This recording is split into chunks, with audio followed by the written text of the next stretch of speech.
Boa noite a todos. Eu gostaria de agradecer mais uma vez pela grande oportunidade, o convite, para estar aqui com vocês nesta noite, aproveitando esse momento tão especial nas nossas vidas, para que a gente pudesse refletir. Estamos num momento tão especial.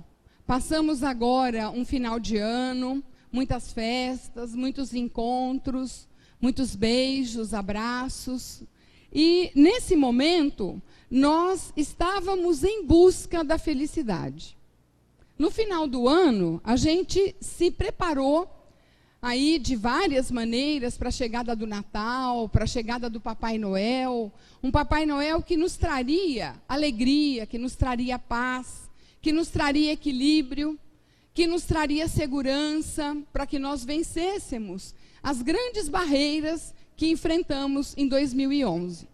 Pois bem, o Natal chegou, o Ano Novo se aproximou, o calendário foi substituído e nós já iniciamos o novo ano.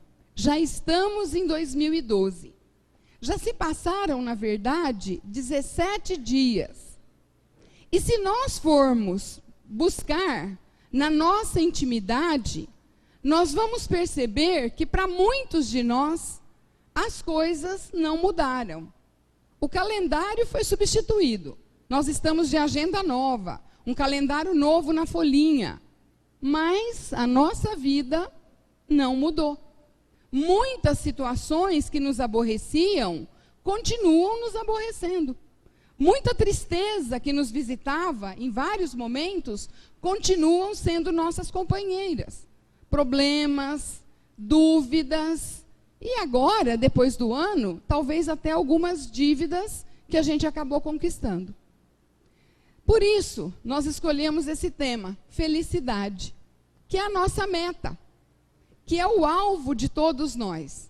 Espíritos milenares, reencarnados, com novo planejamento reencarnatório, que estamos buscando nos encontrar.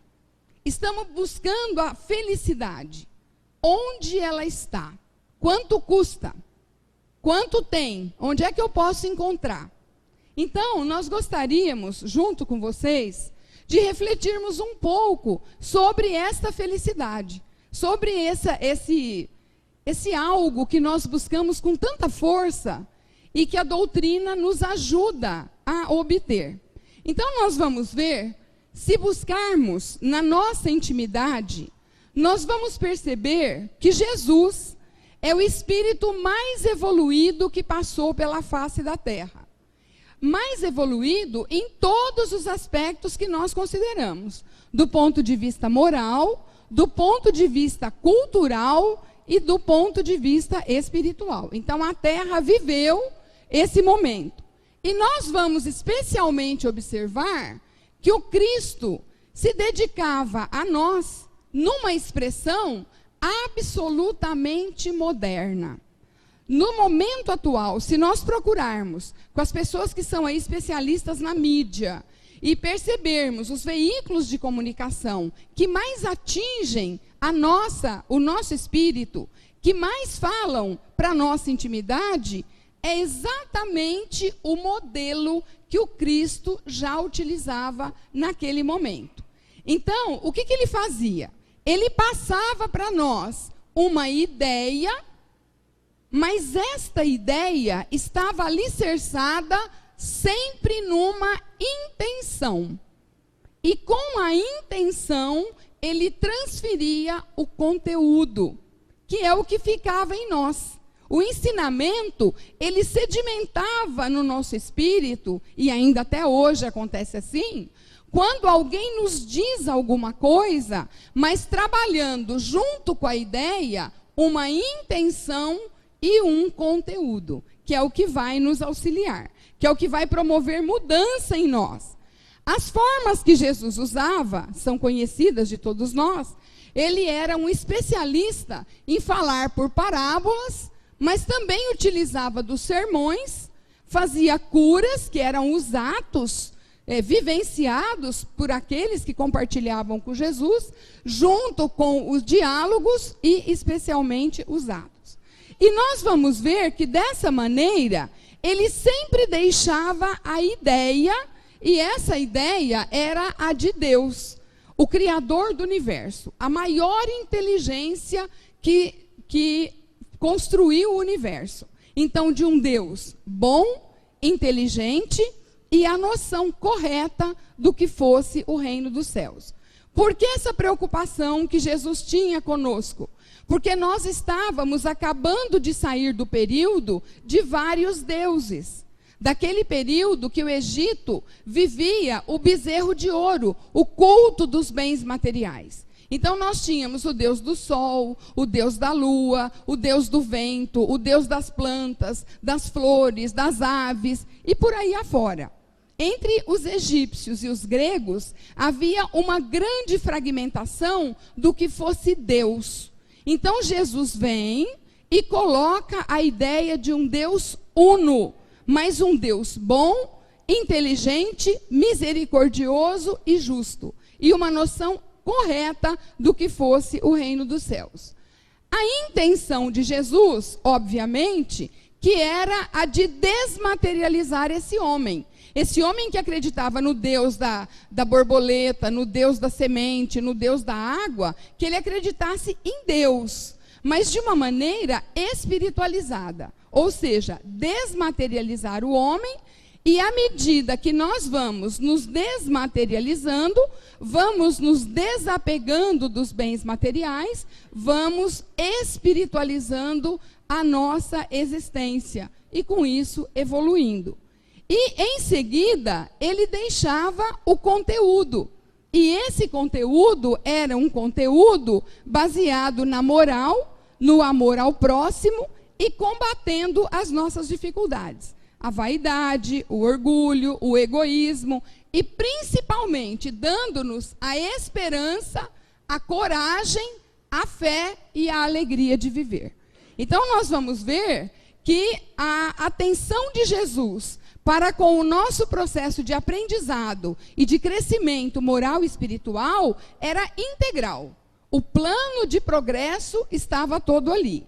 Dessa maneira, nós temos o relato que Jesus, após passar um longo período, quase toda noite, em profunda meditação, orando ao Pai, Jesus, então, relatando aos apóstolos e a toda aquela multidão ali presente na colina, ele começa a falar, então, iluminado por essa luz divina. E ele nos deixa o maior legado moral da humanidade. De acordo com grandes pensadores, se a humanidade perdesse hoje tudo que tem relatado e sobrasse só o Sermão da Montanha, nós teríamos ali 75% da bagagem moral e espiritual que nós já temos vivenciado na Terra. Então, nesse momento, Jesus fala aos apóstolos através do que nós conhecemos como o Sermão da Montanha. E nos coloca exatamente: bem-aventurados os pobres de espírito, porque deles é o reino dos céus. Bem-aventurados os mansos, porque herdarão a terra. Bem-aventurados os que choram, porque serão consolados. Bem-aventurados os que têm fome e sede de justiça, porque serão saciados. Bem-aventurados os misericordiosos, porque alcançarão a misericórdia. Bem-aventurados os puros de coração, porque verão a Deus. Bem-aventurados os pacificadores, porque serão chamados filhos de Deus.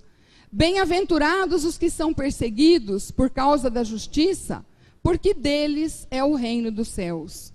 Bem-aventurados sois vós, quando vos injuriarem e vos perseguirem, e mentindo, disserem todo mal contra vós por minha causa.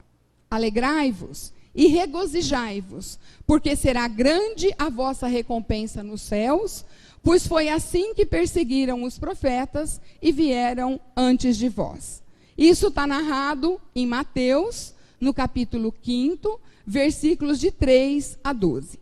Então, quando a gente analisa o conteúdo do Sermão da Montanha, evidente que aqui tem um resumo muito pequeno de tudo que foi dito por Jesus, nós vamos perceber que nesse Sermão da Montanha, nós ainda temos grandes explicações daquilo que nós corriqueiramente confrontamos com as mensagens e com o aprendizado do nosso dia a dia. Por exemplo, foi no Sermão da Montanha que Jesus ensina: vós sois o sal da terra, a luz do mundo.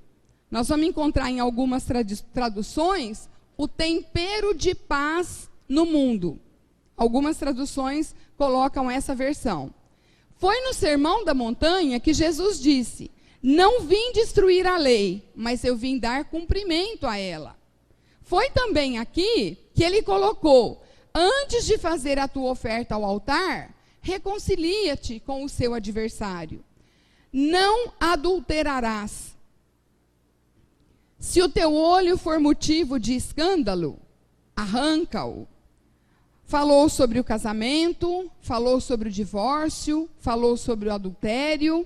Nos ensinou ainda a amar os inimigos e fazer todo o bem que nós pusermos. Sermos perfeitos como perfeito é o nosso Pai.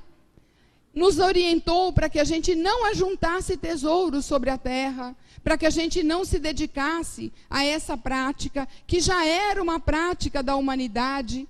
A humanidade já se perdia, como a gente está se perdendo hoje, através dos bens materiais. Disse que a gente não deveria servir a Deus e a Mamon, por essa razão, né, que não teria sentido. Não julgar para não sermos julgados, que a gente vê um cisco no olho do outro, mas que não vê uma trave enorme no nossa. Entrar pela porta estreita, porque larga é a porta da perdição. Falou ainda dos falsos profetas, que nós seríamos convidados a conviver com falsos profetas, e que eles estariam à nossa disposição, para que a gente tivesse muito cuidado, porque nem todos os que dizem Senhor, Senhor, entrarão no reino dos céus.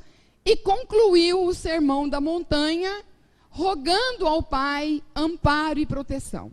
E nos deixou o belíssimo Pai Nosso, que nós fomos presenteados, sim, pelo coral, de uma maneira maravilhosa, para a nossa intimidade, cantando para nós, nessa abertura, nesse início dos trabalhos, o Pai Nosso. Então, Jesus conclui o Sermão da Montanha com o Pai Nosso, e ele falava de uma maneira tão vibrante, de uma maneira tão forte, de uma maneira tão profunda, tocando todas as criaturas que estavam ali diante dele. As pessoas se sensibilizaram, as pessoas ficaram realmente comovidas e tocadas na sua intimidade, porque jamais alguém falou com a vibração de Jesus. Jamais alguém falou com o magnetismo do Cristo e mostrando para a multidão qual era o caminho a ser seguido. Então é dessa maneira que eu gostaria de convidá-los nesta noite, para que após a gente fazer uma breve recapitulação sobre o Sermão da Montanha e os vários convites que o Cristo fez para nós, as várias orientações que ele nos deu, que nós então fôssemos aceitar hoje, que nós aceitássemos esse convite do Cristo. Então nós vamos ver que parece a princípio, quando nós analisamos o conteúdo do Sermão da Montanha, nós vamos entender: bem-aventurados os pobres de espírito, felizes os pobres, felizes os que choram, felizes os injustiçados. Mas como? Como é que eu posso ser feliz se alguém é injusto comigo, se alguém me faz chorar, se alguém judia de mim, se alguém é injusto, se alguém me persegue? Não parece a princípio que isso é um contrassenso? Como é que eu posso amar alguma coisa que me machuca, que me agride, que me violenta? Então, se nós analisarmos pela letra que mata, nós vamos ter essa interpretação. Mas se nós analisarmos pelo espírito da mensagem que vivifica, nós vamos então ter uma outra interpretação do que o Cristo coloca no Sermão da Montanha, e aí decididamente entender que não se trata de um contrassenso, mas se trata de um ensinamento de profundo conteúdo moral que nós estamos esperando. Então, buscando o que significa uma bem-aventurança. Primeira coisa para a gente poder entender é saber o que isso significa. Então, a bem-aventurança, se nós buscarmos na filosofia grega, e depois nós vamos falar do hebraico, ela quer dizer exatamente felicidade. Ora, felicidade é exatamente o nosso destino. Felicidade é exatamente o que constitui o verdadeiro sentido da nossa vida. Então, bem-aventurados são os felizes. E aí, nós fomos consultar Jean-Yves Leloup, falando sobre bem-aventurança, e ele diz que em hebraico, bem-aventurança quer dizer exatamente em marcha. Ou seja, estar em movimento. Toda vez que eu estou me movimentando para alcançar o meu objetivo, para alcançar o meu ideal, eu sou feliz. É isso que significa em hebraico felicidade. Então, bem-aventurado é aquele que está no caminho, é aquele que está lutando, é aquele que está perseguindo o seu ideal. Ou seja, a infelicidade é estar parado. Parado diante de quê? Diante de uma ideia, diante de uma cena, diante de um fato, diante de uma dor, de uma tristeza, de um sofrimento. Isso é ser infeliz. Quando eu estou estagnado, quando eu estou preso, eu estou fechado naquela ideia. Então, se a gente for buscar a interpretação do que o Cristo disse, nós vamos entender o que ele relatou para a gente no Sermão da Montanha. Então, de acordo com Georges Chevreul, que é um pensador que não é espírita, ele não é espírita, ele disse o seguinte, que quando nós estamos buscando a felicidade, de uma maneira geral, todos os reformadores que prometem aos homens a melhoria na sorte, dizem que essa mudança na sorte depende da revolução política ou da transformação social. Ou seja, para eu ser feliz, o governo tem que mudar uma lei. Para eu ser feliz, o prefeito tem que decretar alguma coisa lá. Para eu ser feliz, o Alckmin tem que fazer um edital, uma portaria qualquer. Então, a minha felicidade depende dos outros. No entanto, o mesmo autor diz o seguinte, que o Cristo procedeu exatamente ao contrário. Que o Cristo disse que à medida que o homem tomarem consciência da felicidade, que vai ligada à prática do preceito evangélico, e se transformarem a si próprios, quando eu me transformo, e esse comportamento moral for modificado, for melhorado, for transformado, então que nós teremos interferido no processo de construção da felicidade. E vejam, ele não é espírita. Então, nesse caso, quando nós estamos buscando a felicidade, e vamos em Lucas, no capítulo 12, versículo 34 do Evangelho, nós vamos ver porque onde estiver o vosso tesouro, ali também estará o vosso coração. Então, entrando no livro Renovando Atitudes do Hamed, nós vamos encontrar que as estradas que nos levam à felicidade fazem parte de um método gradual de crescimento. E esse método gradual de crescimento íntimo, ele é praticado à medida que nós formos exercitando de modo contínuo, de modo pausado, de modo consecutivo. Esse progresso, ele vai levar à fórmula da verdadeira felicidade. E essa verdadeira felicidade é a realização constante desse trabalho interior. Então, vejam, o que nós começamos a perceber é aquilo que nós já sabemos, que a nossa felicidade depende de nós. Só cada um de nós é que pode dar a dinâmica dessa transformação. E essa transformação depende do meu pensamento, do meu sentimento e da minha ação. Então, segundo Joana de Ângeles, que vem somando a esse entendimento, o sentido, o significado da vida concentra-se na busca do encontro da felicidade.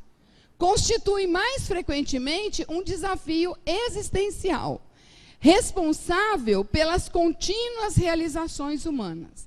Cada um de nós que está aqui, encarnado ou desencarnado, está em busca da felicidade. Cada um de nós também tem um motivo, tem uma busca para ser feliz. E o que me faz feliz não é o que faz o outro feliz.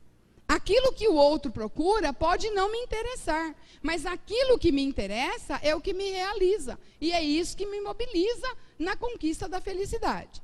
A Joana diz o seguinte, que a felicidade torna-se difícil de ser obtida e não raro, ela é muito complexa e difere entre uma pessoa e a outra.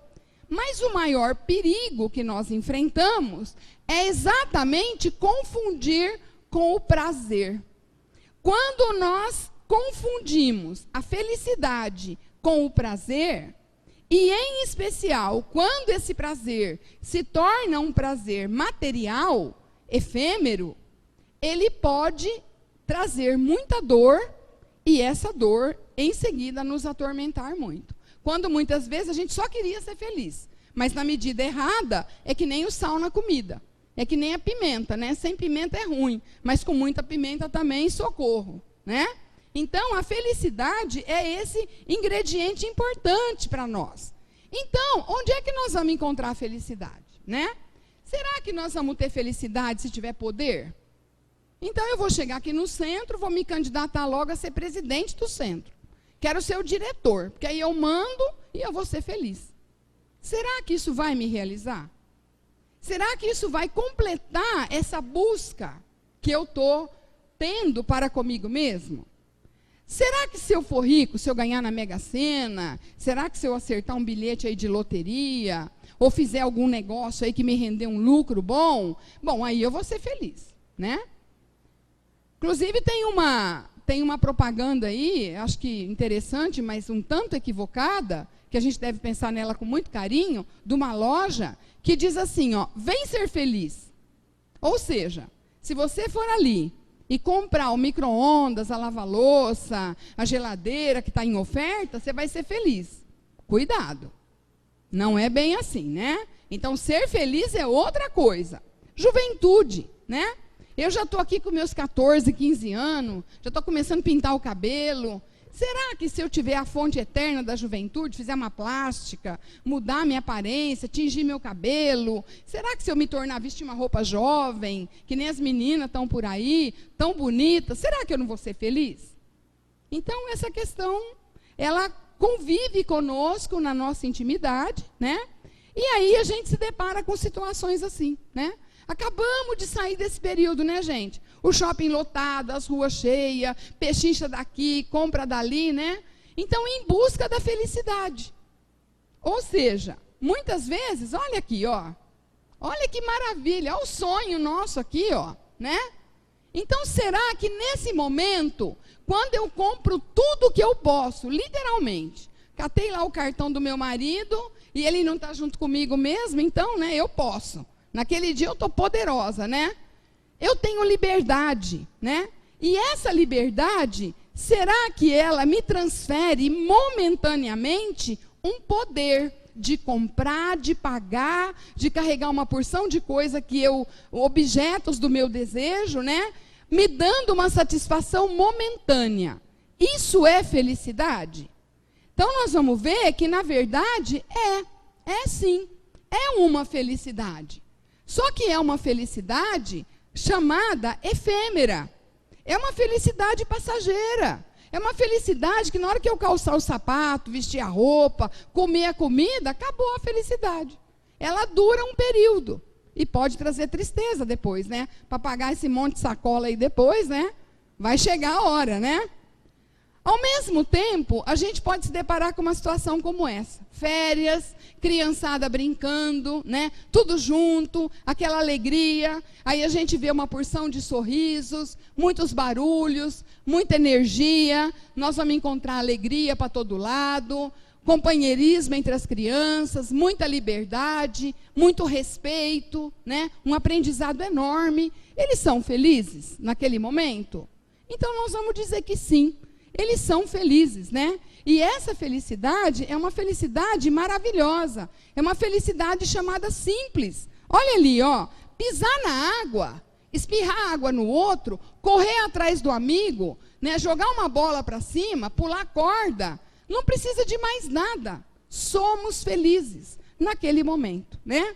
Do mesmo modo, quando a gente convive então com alegria, com realização, né? Um sonho. Casar com um príncipe, quem não queria, né? E aí, a partir daí, a emoção, a partir daí, a conclusão de um período longo de espera, de um período de busca, né? Eu sou feliz nesse momento? Quando eu caso, quando eu encontro meu companheiro, quando eu realizo aquele projeto maior da vida, né? Sim, eu vivo. Ali eu estou tendo uma felicidade plena. Eu estou realizando muitas vezes um projeto de vida. Ao mesmo tempo, muita dedicação, muito estudo, muito cuidado, né? Ao mesmo tempo, uma cumplicidade enorme, o desvelo dos avós, dos pais, dos tios, a realização de ensinar para uma criança aquilo que eu não aprendi, que eu não pude fazer, né? Essa é uma felicidade? Nós vamos ver que sim. Essa também é uma fonte de felicidade, né? Essa é a felicidade chamada doce. A felicidade carinhosa, que vem lá do fundo da alma, que eu me dedico, que eu me esforço, que eu me realizo através do outro, né? Vamos ver que existem outras formas de felicidade. À medida que eu me dedico, à medida que eu supero obstáculos, à medida que eu estudo, que eu vou lá na lista do vestibular, cadê a mãe aí, ó? E encontro o nome da minha filha ali, ó, né? Então, nesse momento, eu estou realizando o quê? Eu estou realizando, muitas vezes, a alegria e o sonho de uma família inteira. Naquele momento, nós estamos vendo a recompensa de um esforço, né? Então, nesse caso, passar num concurso, ser escolhido para um emprego, né? Ser homenageado numa situação, ser destacado numa outra situação. Então, essa também é uma forma de felicidade. Esse é um momento em que somos felizes. Então, essa felicidade é a que nós estamos chamando a felicidade pelo esforço. Nós vamos lá, nós conquistamos. E o futuro? Quando eu sento de noite, olho na janela, fico imaginando as estrelas e sonho, né? Programo a minha vida, me iludo muitas vezes. Naquele momento eu tenho desejos, eu tenho esperanças. Então, nesse momento, os adolescentes, os enamorados, né? Aqueles que estão em busca, são felizes? São felizes. É a chamada felicidade ingênua. Eu não meço, muitas vezes, a força das circunstâncias, né? E aí nós vamos ver que tem uma outra forma de felicidade, que nós encontramos na sinceridade de um abraço. Depois de um dia de trabalho, um dia cansativo, exaustivo, difícil, eu chego em casa e recebo o abraço do filho, a recompensa do beijo do marido, do cunhado, do filho, do amigo, né? Pela minha dedicação, muitas vezes a lambida do cachorro, né? Aquele pulo do meu amigo, sincero, o carinho. Nós vamos encontrar aqui a proteção, o afago. Essa também é uma forma de felicidade. Então, são momentos em que externamos o nosso ser espiritual exatamente na busca, na recompensa de todo um trabalho que nos reconforta, que nos estimula, que nos alimenta, que nos impulsiona para frente, né? Então, desse modo, eu pergunto para vocês, então, na verdade, o que é a felicidade? Né? Onde é que eu vou buscar a felicidade? Como é que eu encontro? Né? Então, nós vimos que diferentes formas. O Cristo já nos orientou, através do Evangelho, capítulo 5, item 20, a felicidade não é deste mundo. Então, não adianta, né? De acordo com Françoise Nicolas Madeleine, no Evangelho, capítulo 5, item 20, em tese geral, pode afirmar que a felicidade é uma utopia. Ou seja, é alguma coisa com que nós sonhamos, cuja conquista as gerações estão em busca, e pode-se dizer que se o homem sábio é uma raridade, o homem totalmente feliz jamais foi encontrado. Por que isso? Porque todas as vezes que nós estamos a caminho, num projeto de alcançar um objetivo para sermos felizes, nós não temos um único projeto. Normalmente, nós temos vários projetos. E para sermos felizes, como criaturas egoístas que nós ainda somos, a gente quer realizar todos os nossos sonhos para que eu seja feliz. Parece que a gente se coloca uma condição para ser feliz, quando a gente não deveria fazer isso. A gente deveria aproveitar cada momento de felicidade e nos fortalecermos com cada uma delas. A lambida do cachorro, por exemplo. Olha, eu não ganhei na Mega Sena, mas eu ganhei uma lambida da panqueca. Pronto, que é a minha netinha, que é uma cachorrinha bacê, né? Então, veja, uma lambida da panqueca vale a Mega Sena. Eu sou feliz. Ela me ama, ela me reconhece, eu a amo. Então, são relações fortes que a gente precisa de começar a construir, desprendendo mais da matéria e fortalecendo mais o nosso lado afetivo, para que a gente possa se realizar. O homem, de acordo com Fenelon, no Evangelho capítulo 5, item 23, ele diz que o homem está incessantemente à procura da felicidade e que foge de nós. Quanto mais a gente corre atrás dela, mais ela corre da gente. Por quê? Eu falo assim, olha, eu vou fazer um almoço. Então, para ser feliz, eu não quero convidar aquela pessoa, mas ela é minha cunhada, ela tem que vir. Então, eu impeço a minha felicidade de fazer um almoço e de convidar todos os queridos. Se eu tenho alguma dificuldade, vamos voltar lá no Sermão da Montanha. Antes de fazer a tua oferta, reconcilia-te com o teu adversário, e eu seria feliz. Então, veja, nós é que colocamos obstáculo ao processo. É uma ceia de Natal, maravilhosa. Mas sabe aquela chata da minha prima? Vem. Então, olha a oportunidade que chegou para a gente. Se eu me colocar a caminho de reencontrar essa criatura e de aparar as diferenças, estarei sendo feliz. Não pelo almoço, mas pela oportunidade de reparar a diferença que eu ainda tenho. Então, veja, o Fenelon coloca que quanto mais eu corro atrás dela, ela corre de mim, porque eu coloco condição. Doutor Aguinaldo, eu te perdoo, mas não quero te ver nunca mais na minha frente. Pronto, acabou. Então, eu dificulto as coisas. Quando nós sabemos que o perdão, o que é o perdão? É transformar. Eu quero encontrá-lo muito, muito, muito, muito, muito. É diferente. Então, o que o Fenelon coloca, pois a felicidade sem mescla não existe, por causa da nossa condição de dificuldade. Então, vamos resgatar agora o Jean-Yves Leloup, quando ele fala da infelicidade. Ele diz assim, que doença, no hebraico, quer dizer andar em círculo, estar preso, estar fechado no meu sofrimento, no meu pensamento ou na minha emoção. Então é isso. Aquela chata da pessoa, eu olho para ela, eu revivo aquele fato. Eu resgato tudo o que aconteceu, de negativo, de dolorido, de sofrido, de infeliz. Que muitas vezes nem foi criado pela pessoa. Muitas vezes aquela cena foi um resultado das minhas ações e que eu não tenho coragem de admitir. Então eu faço assim, a culpa foi dela, ou de Deus, né? É de Deus ou dela. Se não foi dela, é de Deus. Mas eu esqueço que tem 3 dedos apontando para mim. Essa é a nossa maior dificuldade, né? Então, nós vamos perceber que, de acordo com Delphine de Girardin, no Evangelho, ainda no capítulo 5, item 24, ele coloca para nós, ele diz assim, vou revelar-vos a infelicidade sob uma nova face, sob a forma bela e florida que acolheis e desejais, com todas as forças de vossas almas iludidas.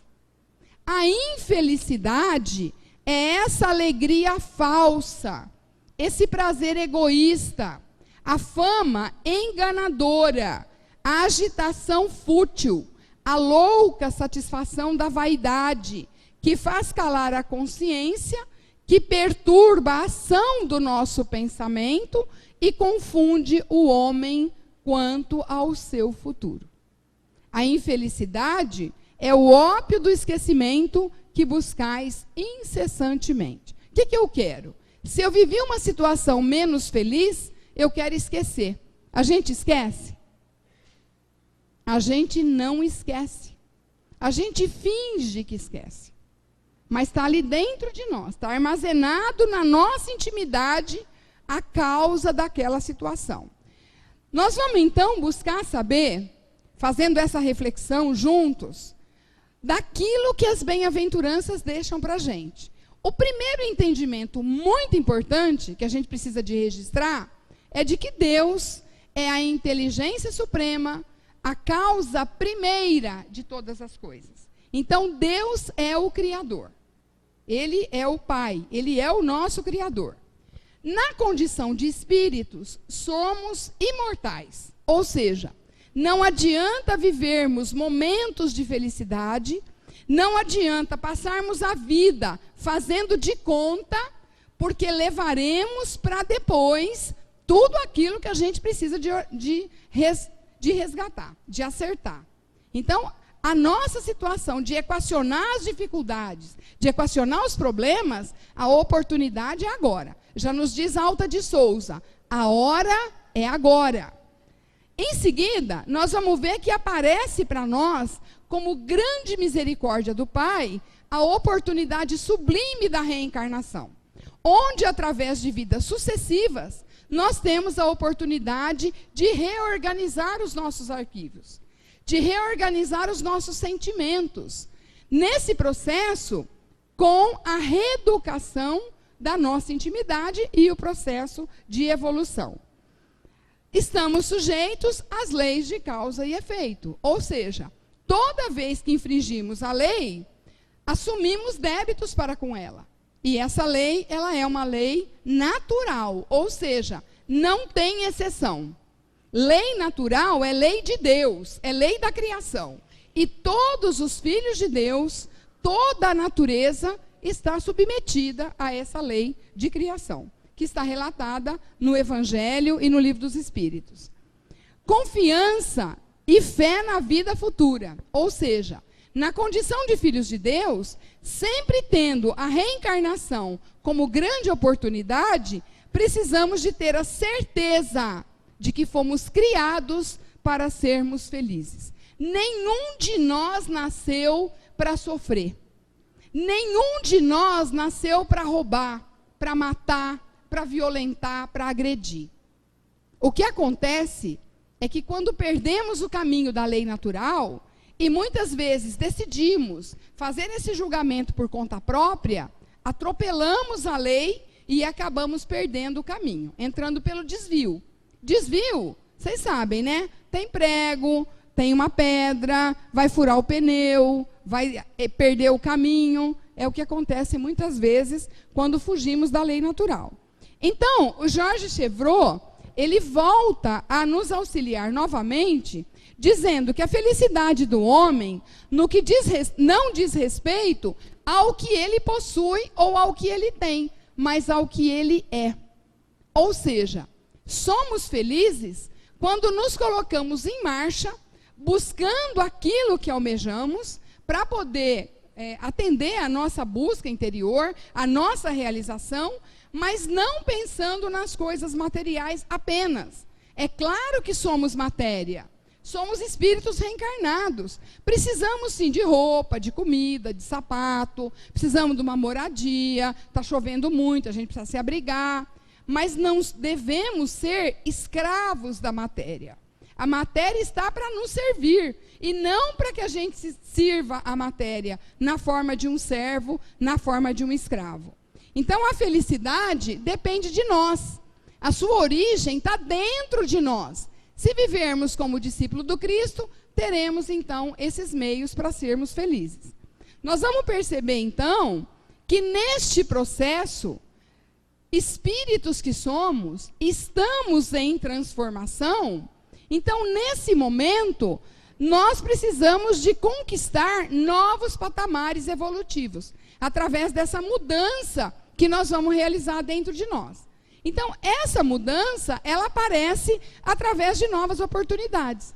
Cada vez que estamos vivendo e somos apresentados a uma nova situação, muitas vezes é uma situação desafiadora, muitas vezes é um problema, é uma dor, é um sofrimento, é uma crise, é uma agressão, mas é uma oportunidade. Lembra da minha cunhada chata?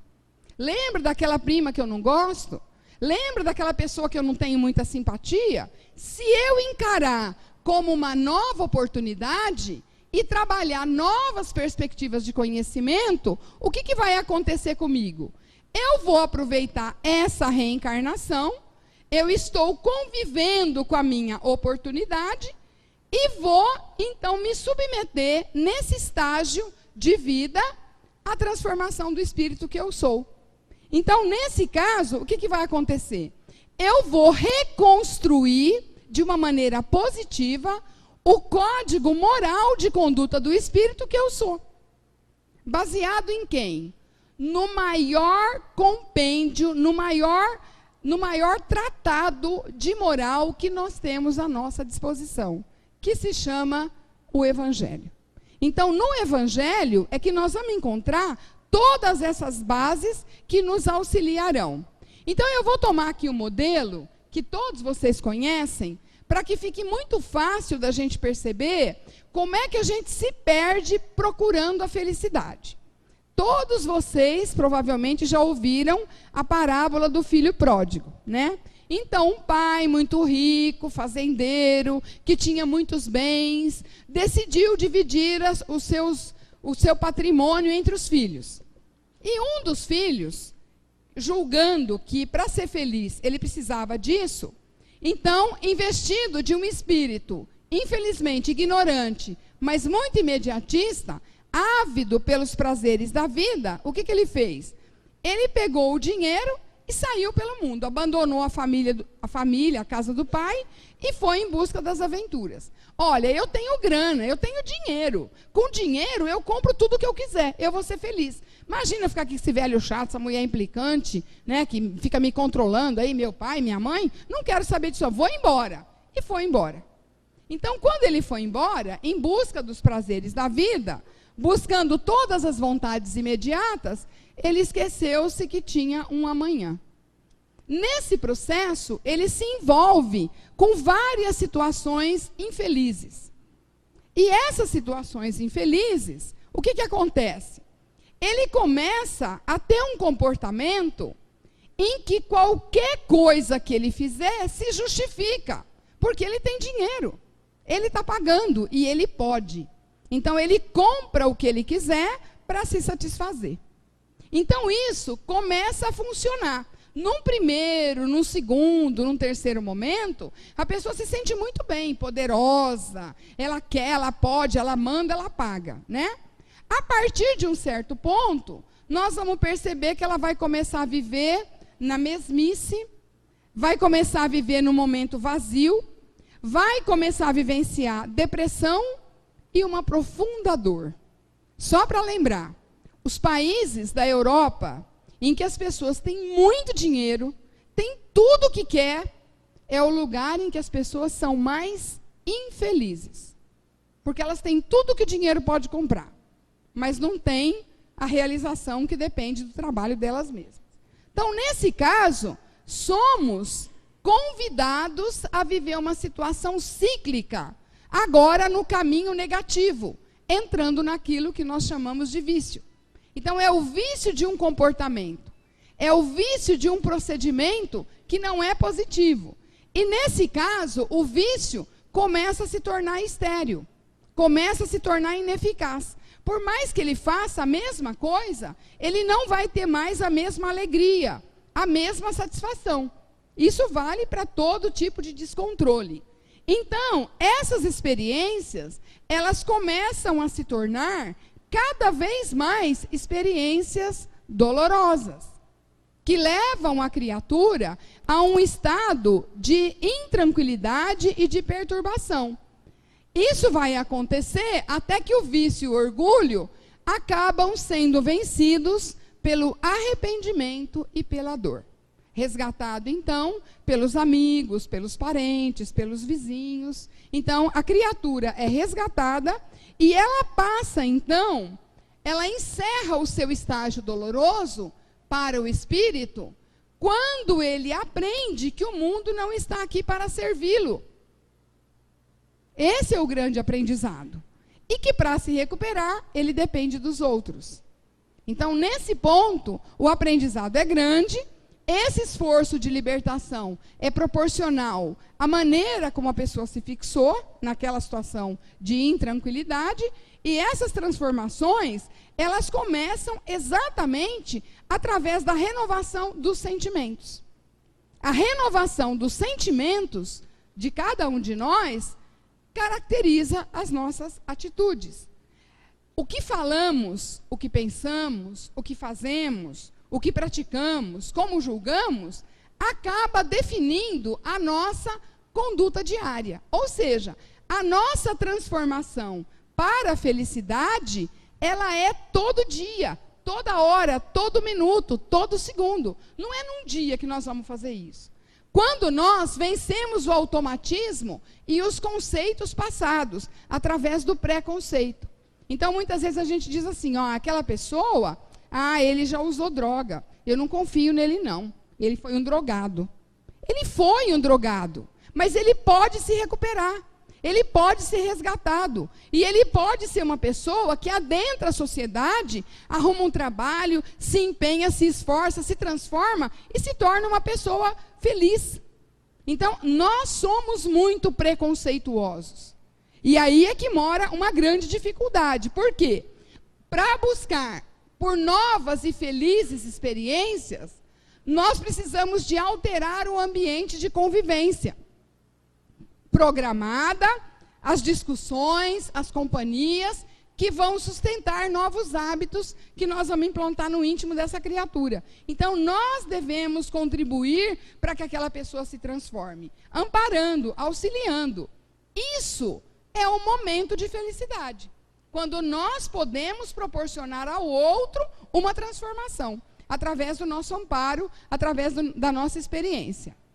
Então, para que essa pessoa tenha um retorno sem culpa, sem medo, ou com falta de fé em Deus, ou na capacidade dele mesmo de se renovar, de conseguir e de vencer.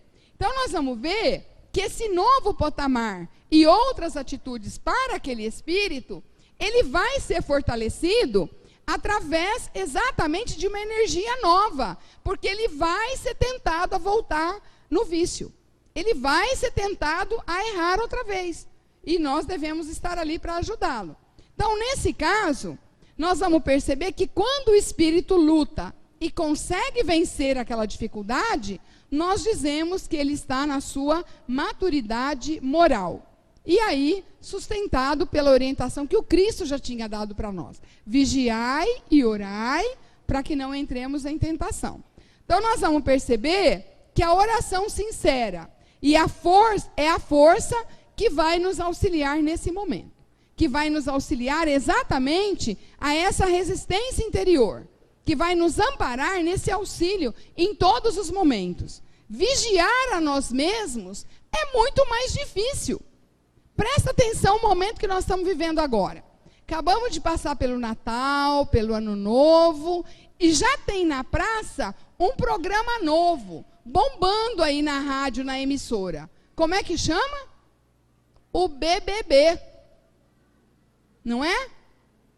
Olha que situação difícil.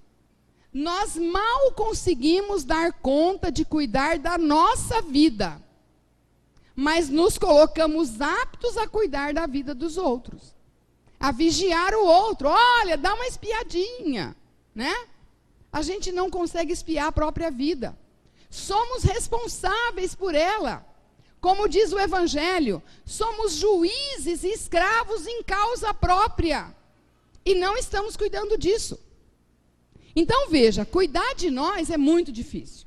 Por isso que a gente normalmente abandona a ideia da construção da felicidade. Porque eu quero vigiar o Miguel. Eu quero vigiar o doutor Agnello. Ah, eu estou de olho nele. Se ele pisar fora, eu estou de cima dele. Mas e eu? E eu? Eu sou responsável por mim. Só por mim. Quando eu reencarnei, no meu planejamento reencarnatório, estava lá o compromisso meu comigo.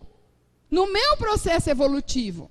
E aí nós vamos perceber que quando nós vamos vigiar a nós mesmos, por que é complicado? Porque eu preciso de vasculhar a minha intimidade. Por quê?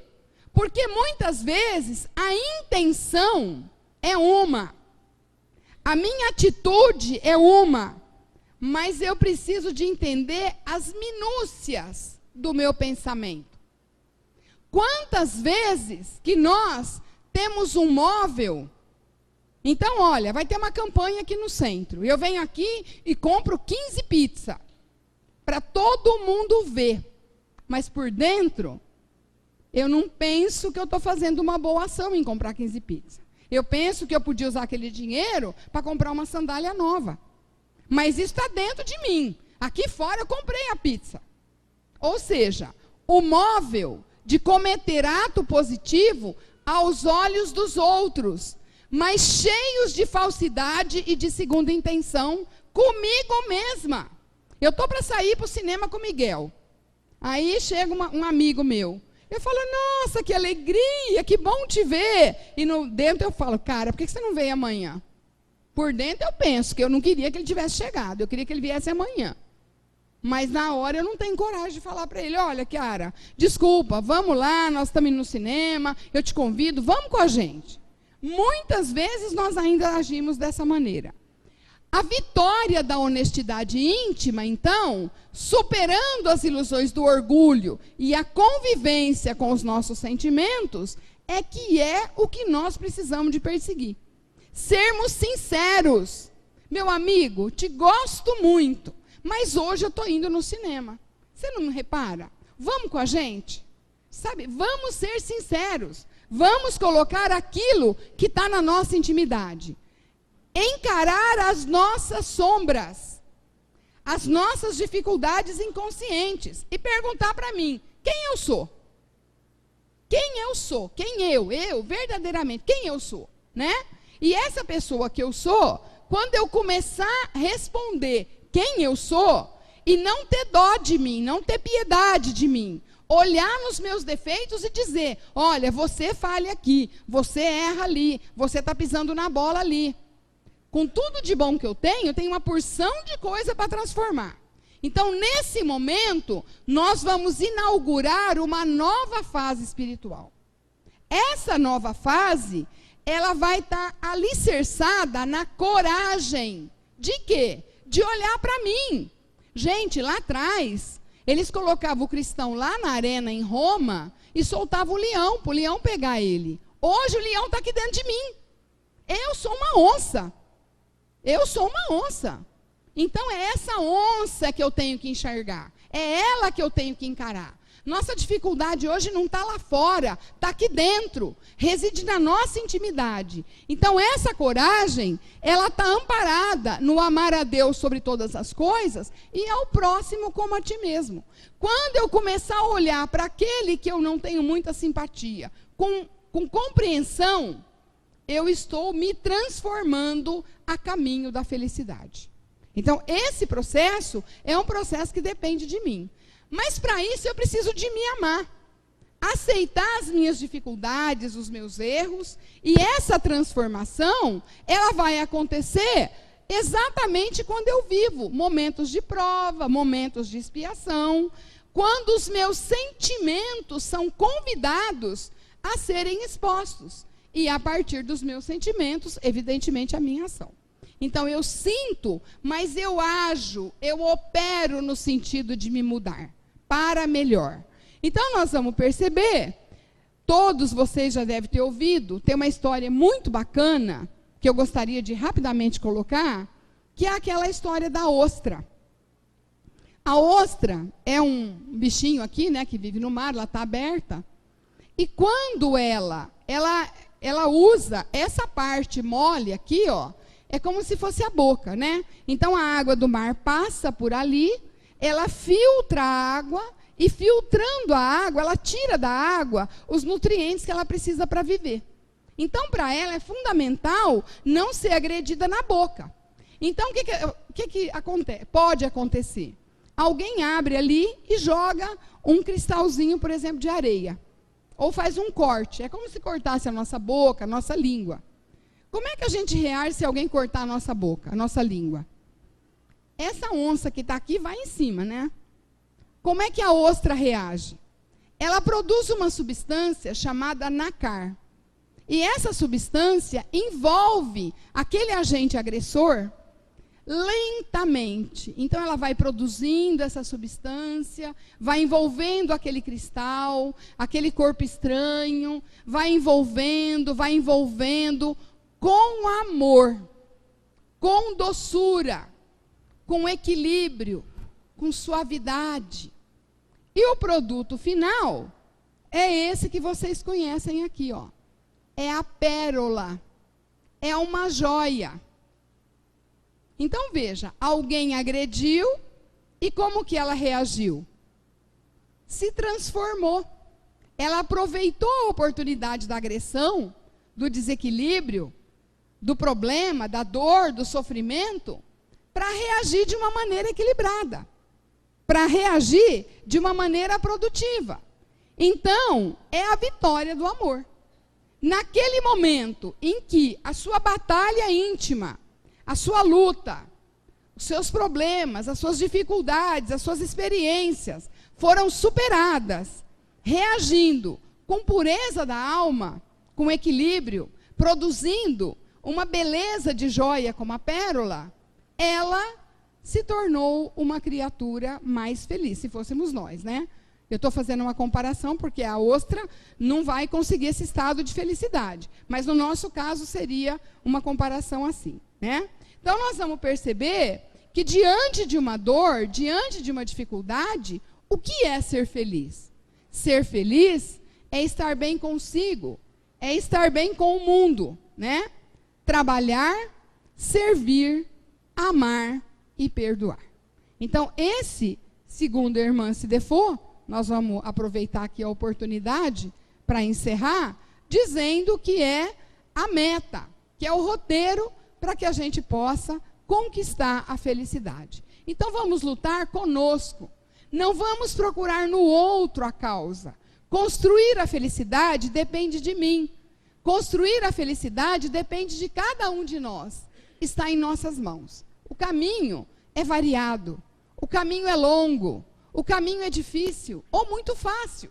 Depende da maneira como a gente enxerga as coisas, né? Então, junto com Jesus, resgatando aqui o Sermão da Montanha, bem-aventurados ou felizes os puros de coração, porque eles verão a Deus, vamos lutar com muita força, com muita garra, com muita determinação, vencendo a dificuldade que cada um de nós carrega dentro de si mesmo. Mas não vamos abrir mão da construção da felicidade. Somos filhos de Deus.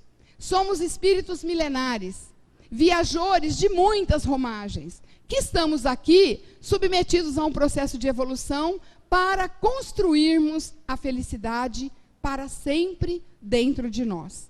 Que Jesus nos ampare, que Jesus esteja conosco, nos abençoando, fortalecendo a nossa vida, fortalecendo a nossa coragem, a nossa esperança, que nós tenhamos um ano de muito trabalho, de muita luta, mas também de muitas oportunidades, de muitos problemas, de muitas dores, de muitos sofrimentos, para que a gente possa aplicar tudo isso que a gente vem aprendendo com a doutrina, construindo a felicidade verdadeira. Fiquem em paz, que Jesus nos abençoe.